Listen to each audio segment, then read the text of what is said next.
are my top 5 nonfiction books.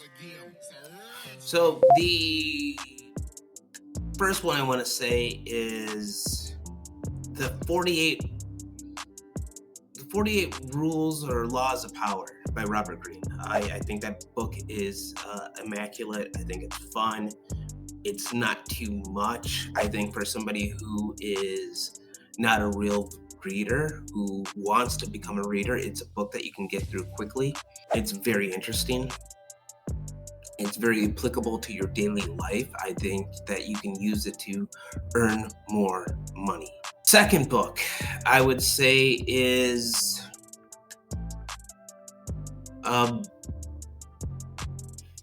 wow, this is a tough one. I think it's gonna be Ta-Nehisi Coates' Between the World and I. I think that he tells a story in a way of prose that just like changes the whole landscape and introduces us a broader audience to his work. The most important work that Ta-Nehisi Coates has written is The Case for Reparations. That is by far his best work, most important work. But Between the World and I, it's great. And that brings me into that third book. It is The Fire Next Time by James Baldwin. This essay is incredible, absolutely stirring. It's quick. You can read it in a day. You can read it in a couple hours. It's fast. It's haunting. You'll find yourself coming back to it. The world would be a better place if more people read James Baldwin.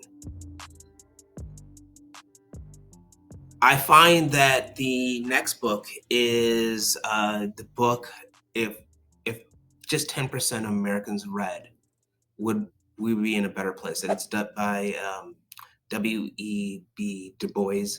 It is a Black Reconstruction. It tells the most unvarnished history, the most accurate telling of American history ever.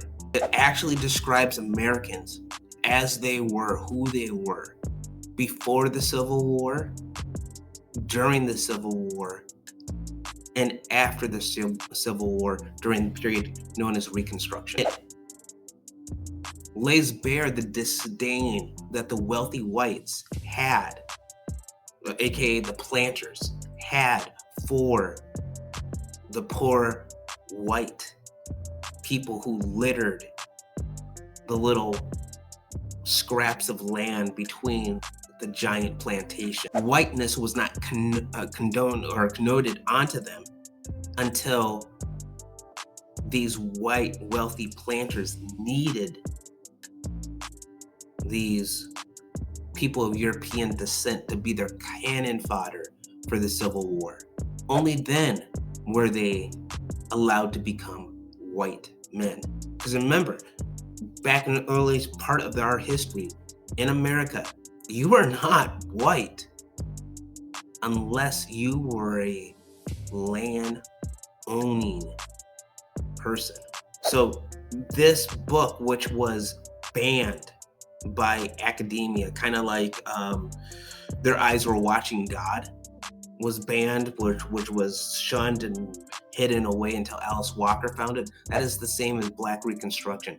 If 10% of Americans read this book, America would be a greater, better place. And for my last book of the top 5, and the reason I'm doing this, my name is Garrick McFadden. I own the Phoenix, Black-owned Phoenix car accident law firm, KMSQ. I might just say a book for my personal development is Polarizing the Case, right? Polarizing the Case